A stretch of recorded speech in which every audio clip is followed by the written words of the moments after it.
Film Anchika Dia Yang Bersamaku 1995 menjadi penutup perjalanan cinta Dilan dengan menyajikan nuansa yang lebih dewasa dan menyegarkan. Dalam review ini, kita akan membahas bagaimana film ini berhasil memperkenalkan Anchika sebagai karakter yang sepadan dengan Dilan, memberikan sentuhan komedi yang khas dan menghadirkan nuansa yang berbeda dari trilogi sebelumnya.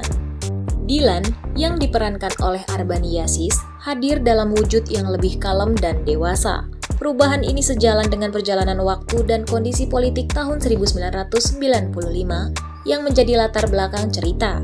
Dilan sudah kuliah dan memiliki peran yang lebih matang, menciptakan ekspektasi bahwa cerita yang disajikan juga akan lebih dewasa. Dalam film ini, Dilan akhirnya menemukan lawan yang sepadan dengannya, yaitu Anchika. Anchika yang diperankan dengan apik oleh Azizi Asadel atau ZJKT48 menjadi karakter yang penuh warna dan menyegarkan. Anchika bukan hanya sekedar pasangan, tapi juga sosok yang dapat mengimbangi Dilan dalam segala hal, termasuk dalam kejenakaan dan kecerdasan. Perseteruan ringan antara Anchika dan Dilan menghadirkan momen komedi yang menghibur. Film ini memilih untuk mengambil perspektif utama dari Anchika, memberikan sudut pandang yang berbeda dan menyegarkan. Anchika sebagai karakter remaja yang ngocol, pintar, dan berani dihadirkan dengan baik oleh ZJKT48. Anchika tidak hanya menjadi sekedar pemeran, tetapi memiliki kehidupan sekolah yang kuat dan karakterisasi yang mendalam. Dibandingkan dengan karakter Milea dalam film sebelumnya, Anchika hadir dengan karakterisasi yang lebih kaya. Anchika tidak terlihat seperti kertas kosong. Kehidupan sekolahnya dan sifatnya terasa lebih kuat. Anchika merupakan versi cewek Dilan dengan interaksi yang penuh kejenakaan di antara teman-temannya. Pengenalan Dilan dalam cerita Anchika dilakukan dengan baik, tidak membuatnya terasa seperti sosok yang dikultuskan. Dilan muncul dengan sikap yang humble, memberikan keberimbangan yang baik dalam dinamika cerita. Dalam film ini, Dilan dihadirkan sebagai mahasiswa seni rupa ITB dan seorang aktivis. Arbani Yazis memberikan penampilan yang luar biasa, berhasil memerankan karakter yang memiliki identitas lokal yang kuat. Keberhasilannya dalam peran sebagai pemuda Minang di Ranah Tiga Warna 2021 dan sekarang sebagai pemuda Sunda dalam Anchika Dia Yang Bersamaku 1995 menunjukkan fleksibilitasnya dalam memerankan karakter dengan autentisitas yang tinggi. Dalam film ini, Dilan tampak lebih kalem dan dewasa dibandingkan dengan versi sebelumnya. Arbani Yazis membawa Dilan ke tingkat kedewasaan yang sesuai dengan konteks tahun 1995 dan situasi politik yang memanas. Meskipun Dilan tetap mempertahankan kejenakaannya, namun itu terasa lebih dewasa dan tidak lagi terkesan sebagai tukang gombal dan sok jagoan. Dalam film ini, Dilan tetap memiliki kepiawaian dalam menggunakan kata-kata maut yang mampu membuat Anchika tersipu. Meskipun terkesan les gombal, Dilan versi Arbani tetap mempertahankan daya tariknya dengan kata-kata yang lebih natural dan believable. Hal ini membuatnya tidak terasa cring dan penonton dapat lebih mudah tolerir terhadap gombalannya. Film ini tetap memfokuskan hati ceritanya pada romansa dengan karakter-karakter yang genuine menarik. Anchika tumbuh ketertarikan kepada Dilan, bukan hanya karena kegigihan Dilan dalam mengejar si anak SMA ini. Ada build up yang memungkinkan Anchika melihat dan membandingkan Dilan dengan cowok-cowok lain yang tertarik kepadanya.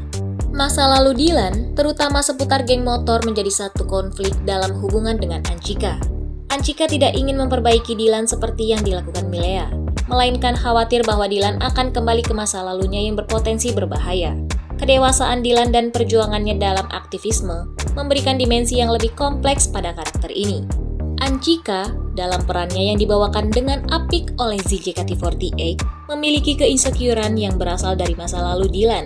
Penggambaran ini dianggap sebagai sesuatu yang relatable bagi remaja generasi sekarang, terutama dengan narasi yang marak tentang sulit move on dari mantan.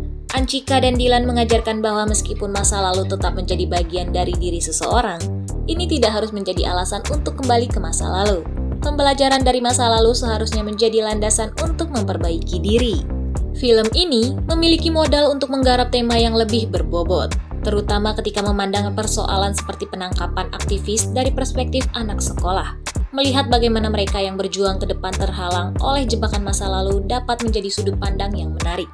Sayangnya, film cenderung mengarahkan fokusnya pada aspek pacaran, terlepas dari potensi tema yang lebih serius. Anchika, dengan sikap maturnya yang terasa lebih kuat dari Milea, memiliki cerita dan masalahnya sendiri. Sayangnya, film kurang mengeksplorasi sudut-sudut dan emosi unik yang dimiliki Anchika. Pengembangan karakter terlihat belum mencapai full potensialnya, terutama karena film masih tertahan pada cerita pacaran yang biasa. Film terkesan enggan untuk tumbuh dewasa, meskipun karakter-karakternya telah mengalami perkembangan. Penulis mengkritik bahwa film ini seolah tidak ingin berbeda dengan film-film sebelumnya. Mungkin karena bayangan kesuksesan trilogi sebelumnya membuat film ini merasa perlu untuk mencapainya, sehingga terkadang meremehkan potensi penonton yang mungkin bisa menangani cerita yang lebih berbobot. Babak terakhir film ini dinilai kurang intens, terutama ketika seharusnya Dylan menghadapi konsekuensi masa lalu dan situasi politik yang memanas. Film terlihat bingung dalam mendaratkan cerita, mencari daratan yang membuat penonton lebih terbawa emosi daripada konklusi yang mungkin terasa terlalu terburu-buru. Meskipun film memberikan penyelesaian manis 3 tahun kemudian, penyelesaian tersebut dinilai terburu-buru dan tidak memberikan kepuasan maksimal bagi perkembangan karakter. Anchika yang awalnya menolak label pacaran akhirnya berubah menjadi mau pacaran terasa kurang mendapatkan pengembangan yang jelas. Secara keseluruhan, Anchika Dia Yang Bersamaku 1995 mendapatkan skor 6,5 dari 10 bintang emas dari The Palace of Wisdom.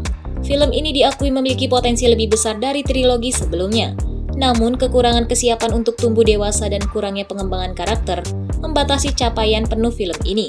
Meskipun berhasil sebagai penutup yang hangat, film ini mungkin bisa lebih nendang dan berbeda dengan pendekatan yang lebih matang.